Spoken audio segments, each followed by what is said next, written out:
Good day. We're going to read a little bit more. Part 3 continued, How to Break the Worry Habit. Chapter 8. A law that will outlaw many of your worries. As a child, I grew up on a Missouri farm, and one day while helping my mother pick cherries, I began to cry. My mother said, "Dale, what in the world are you crying about?" I blubbered, "I'm afraid I'm going to be buried alive." I was full of worries in those days. When thunderstorms came, I worried for fear I would be killed by lightning. When hard times came, I worried for fear we wouldn't have enough to eat. I worried for fear I would go to hell when I died. I was terrified for fear an older boy, Sam White, would cut off my big ears, as he threatened to do. I worried for fear girls would laugh at me if I tipped my hat to them. I worried for fear no girl would ever be willing to marry me. I worried about what I would say to my wife immediately after we were married. I imagined that we would be married in some country church and then get in a surrey with fringe on the top and ride back to the farm. But how would I be able to keep the conversation going on that ride back to the farm? How? I pondered over that earth-shaking problem for many an hour as I walked behind the plow. As the years went by, I gradually discovered that 99% of the things I worried about never happened.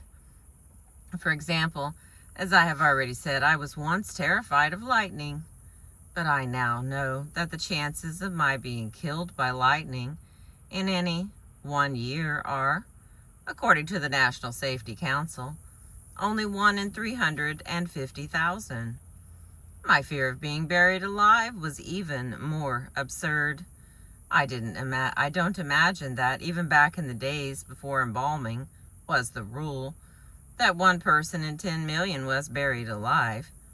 Yet, I once cried for fear of it. 1 person out of every 8 dies of cancer.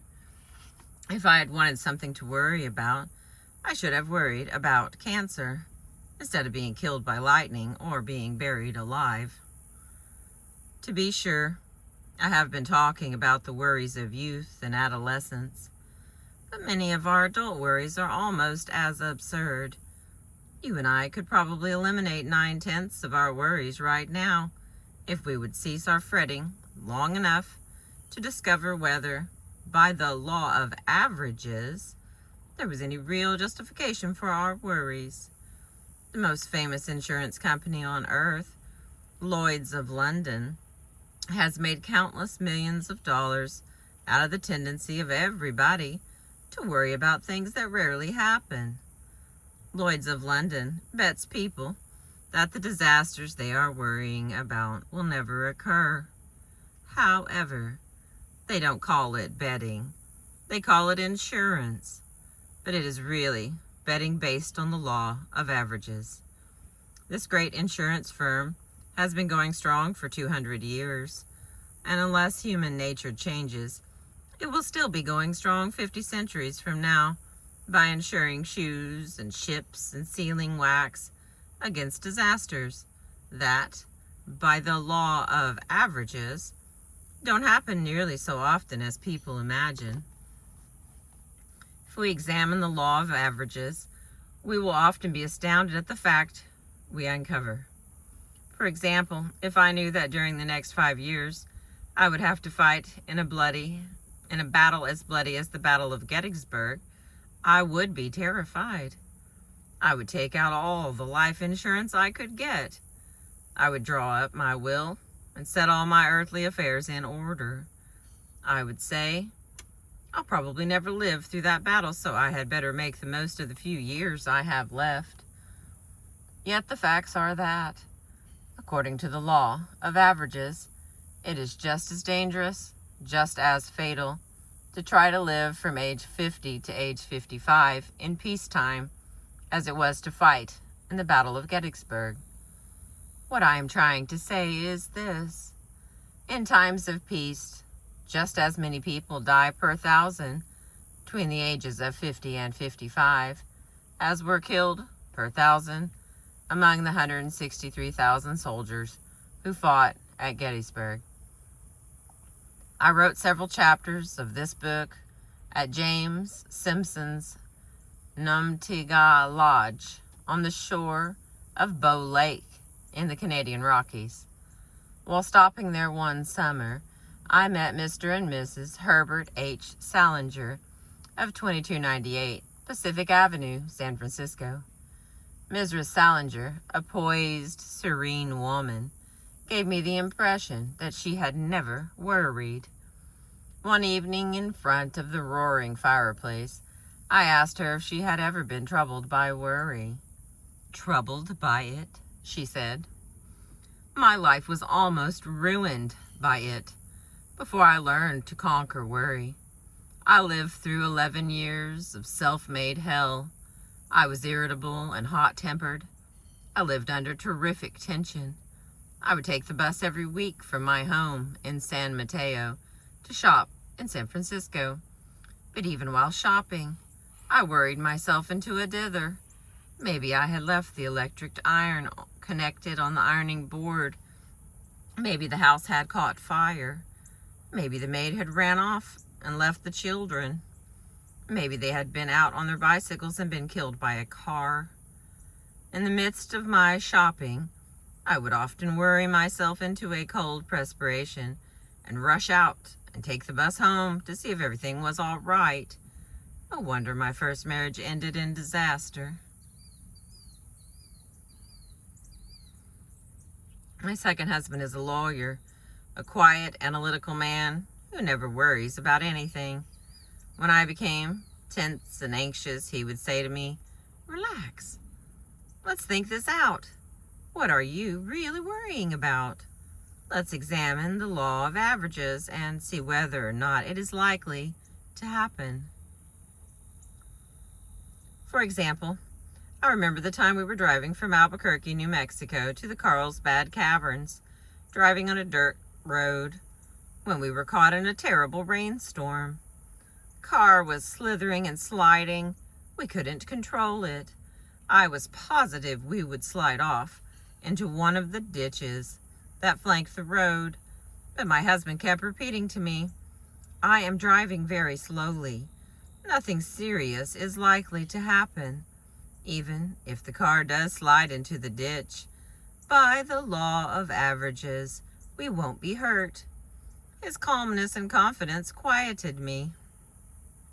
One summer, we were on a camping trip in the Taquan Valley of the Canadian Rockies.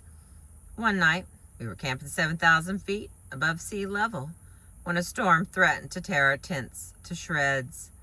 The tents were tied with guy ropes to a wooden platform. The outer tent shook and trembled and screamed and shrieked in the wind. I expected every minute to see our tent torn loose and hurled through the sky.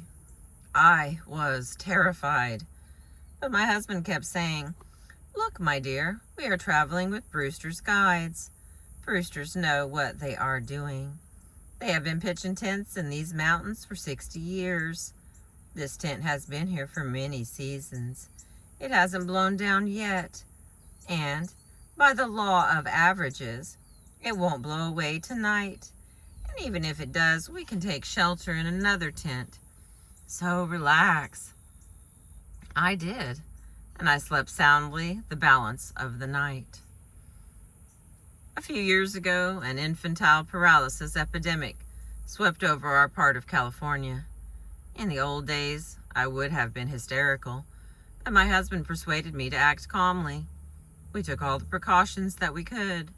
We kept our children away from crowds, away from school and the movies. By consulting the Board of Health, we found out that even during the worst infantile paralysis epidemic that California had ever known up to that time, only 1,835 children had been stricken in the entire state of California, and that the usual numbers was around 200 or 300. Tragic as those figures are, we nevertheless felt that, according to the law of averages, the chances of any one child being stricken were remote. By the law of averages, it won't happen. That phrase has destroyed 90% of my worries, and it has made the past 20 years of my life beautiful and peaceful beyond my highest expectations. General George Crook, probably the greatest Indian fighter in American history, says on page 77 of his autobiography that nearly all the worries and unhappiness of the Indians came from their imagination and not from reality. As I look back across the decades, I can see that that is where most of my worries came from also. Jim Grant told me that had been his experience too. He owns the James A. Grant Distributing Company, 204 Franklin Street, New York City. He orders from 10 to 15 carloads of Florida oranges and grapefruit at a time. He told me that he used to torture himself with such thoughts as, what if there's a train wreck? What if my fruit is strewn all over the countryside? What if a bridge collapses as my cars are going across it? Of course, the fruit was insured, but he feared that if he didn't deliver his fruit on time, he might risk the loss of his market. He worried so much that he feared he had stomach ulcers and went to a doctor. The doctor told him there was nothing wrong with him except jumpy nerves. I saw the light then, he said, and began to ask myself questions. I said to myself, look here, Jim Grant, how many fruit cars have you handled over the years? The answer was about 25,000. Then I asked myself, how many of those cars were ever wrecked? The answer was, maybe 5. Then I said to myself, only 5 out of 25,000? Do you know what that means? A ratio of 5,000 to 1? In other words, by the law of averages, based on experience, the chances are 5,000 to 1 against one of your cars ever being wrecked. So what are you worried about? Then I said to myself, well, a bridge may collapse. Then I asked myself, how many cars have you actually lost from a bridge collapsing? The answer was none. Then I said to myself, aren't you a fool to be worrying yourself into stomach ulcers over a bridge which has never yet collapsed, and over a railroad wreck when the chances are 5,000 to 1 against it? When I looked at it that way, Jim Grant told me, I felt pretty silly. I decided then and there to let the law of averages do the worrying for me, and I have not been troubled with my stomach ulcer since. When Al Smith was governor of New York, I heard him answer the attacks of his political enemies by saying over and over, let's examine the record. Let's examine the record. Then he proceeded to give the facts. The next time you and I are worrying about what might happen, let's take a tip from wise old Al Smith. Let's examine the record and see what basis there is, if any, for our gnawing anxieties. That is precisely what Frederick J. Maltstead did when he feared he was lying in his grave. Here is his story as he told it to one of our adult education classes in New York. Early in June 1944, I was lying in a slit trench near Omaha Beach.